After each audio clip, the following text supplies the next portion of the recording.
Chapter 298 Captured Alive. Could you tell this one where you intend to go? Without waiting for them to take out their flying magic tools, a cold voice suddenly came from the sky. This ice-cold voice chilled them to the bone, causing this masked group of 4 to become completely pale from fright. They all cast defensive magic almost simultaneously and then scattered, not daring to turn their head. About 100 meters up in the sky, Han Li was standing on his divine wind boat with fluttering clothes. He was expressionlessly looking at them with a gaze containing a ghastly chill. Their hearts similar sunk as they all thought the same thing. When did this person return? Why didn't we sense him in the slightest? Scatter! Their leader, the eldest brother, shouted without hesitation. He then took the initiative to fiercely retreat. At the same time, he threw out a disc magic tool from his bosom and stepped on it, flying away. The other 3 scattered in different directions and flew off. These people clearly understood that they fundamentally couldn't resist a Foundation establishment cultivator and that it would be better to immediately fly off since their chances of survival would be a bit higher. The young woman had the weakest magic power among them. Thus, even though she quickly flew on her flying magic tool, she couldn't help but turn her head to look at Han Li in the sky. As a result, she was surprised by what she saw. Han Li was standing on the small boat without moving in the slightest. He didn't appear to be taking any actions in pursuing the 4. Along with the woman's amazement, she was also secretly delighted to no end, thinking there should be a good chance at escaping unscathed. But at this moment, she suddenly heard an extremely frigid and sharp hiss come from her front. With alarm, the woman hastily turned her head around and saw a blinding red arrow of light shoot from the sky, heading aggressively straight toward her. Aghast, the masked woman raised her hand and threw out an ice spear technique just in time. When that lustrous ice spear touched the red light, it shattered into white mist.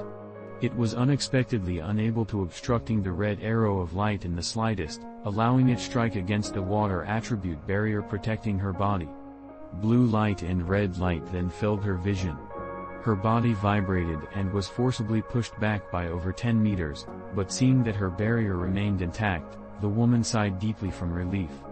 At this moment, she took a glance in front of her with fright and anger. Could it be the Foundation and establishment cultivator had comrades lying around in ambush for them? After she clearly saw who was in front of her, this masked girl's black eyes went blank as if she couldn't believe what she saw. In front of her were 2 floating soldier figurines dressed in armor. One of them held a large bow and was currently drawing back the bow with a red light arrow. The other one was holding a broad long saber emitting yellow light as it slowly flew toward her. Although the woman was shocked by the fact that these rigid objects could attack her as true people could, she knew that if she didn't deal with these figurines' attacks, she wouldn't be able to smoothly escape. With this thought, she clenched her flawless teeth and took out a blue lustrous throwing knife from her storage pouch. The high-grade magic tool she held in her hand had cost her all of her savings. Normally, she would absolutely hate to use it, but right now she had to urgently escape and didn't have much choice. Go! The girl softly shouted. That throwing knife then turned into a streak of blue light and shot toward the figurine that was approaching her. The blue throwing knife arrived in front of the figurine in the blink of an eye, fiercely chopping at its head without the slightest hesitation. Against the masked woman's expectations, a soft dang sounded out. The figurine had raised its long saber with surprising speed and struck the blue throwing knife before continuing to fly mechanically towards the woman. The masked woman's expression greatly changed. Pointing to her magic tool, she commanded it to fly out for several meters and loop in a circle, striking the figurine on its return. But what happened next left her dumbstruck. As if the figurine had eyes behind its head, it struck the magic tool approaching from behind.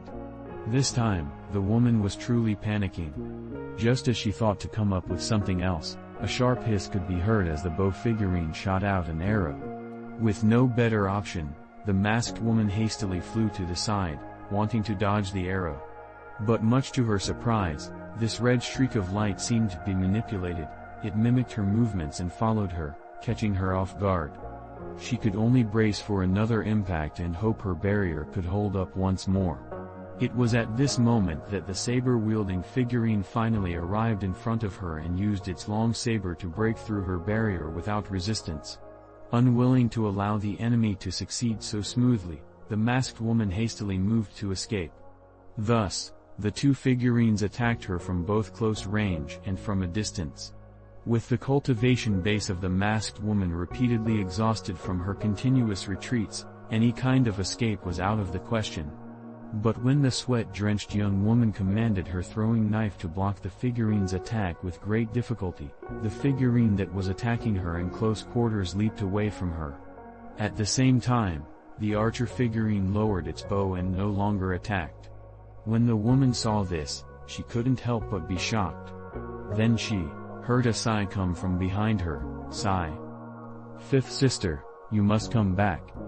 Having heard this, she stopped and then slowly turned around. She saw three masked men dejectedly standing behind her. Behind each of them were 3 or 4 figurines similar to those that were also next to her. Apart from the soldier figurines, there were also actually several tiger beast figurines among them as well. As young woman swept her gaze past them with an appearance of despair, she was subconsciously compelled to return to her original position. Her 3 elder brothers had spiritless gazes as if they were already under control. The masked woman raised her head to look at Han Li in the sky and sadly tossed her throwing knife magic tool to the floor. She no longer put up any resistance. When Han Li saw this, he raised his hands with no trace of politeness and sent several streaks of green light burrowing into her body, causing her to feel as if a ghost had possessed her. Her body's true essence became obscure, and she could no longer move as she wished. With this finished, Han Li didn't make any inquiries. Instead, he waved his hand and pulled them onto the divine wind boat he was sitting on. He couldn't stay at this place long. If he didn't leave, it was likely he might encounter an expert, which would be greatly problematic. He randomly chose a direction away from Yujing. Then, Han Li and the 4 turned into a streak of white light and flew away. Not long after, 2 people appeared where Han Li and the 4 had been. However, these people's clothes were a concentrated red similar to the color of blood, causing anyone who would have seen it to feel uneasy. The 2 took a look around before standing in front of a large hole where the large tree used to be. After a moment of silence, one of the 2 suddenly sighed and said, "It seems those 5 friends from Meng were defeated." This person's voice sounded a bit old. Upon hearing it, one would assume the speaker was not young at all. Humph, there are no remains. Not only did they fail, they must have also been captured alive. As there isn't the slightest scent of blood here, it seems the newcomer was able to capture those 4 quite easily. The other person said this with an appearance of disdain. This person didn't seem old, appearing to be around 20 years old. This is a bit troublesome. The 5 friends of Ming Mountain aren't the useless sort, else their lives wouldn't have been spared and they would have already become blood sacrifices. I suppose they hadn't been overwhelmed by a large number of chi condensation and were instead captured by a Foundation establishment cultivator, the first person said with a bit of concern. What? Are you afraid those people will reveal our secrets? There are only a few cultivators that our school has recruited from nearby. They simply don't know any of our school's secrets.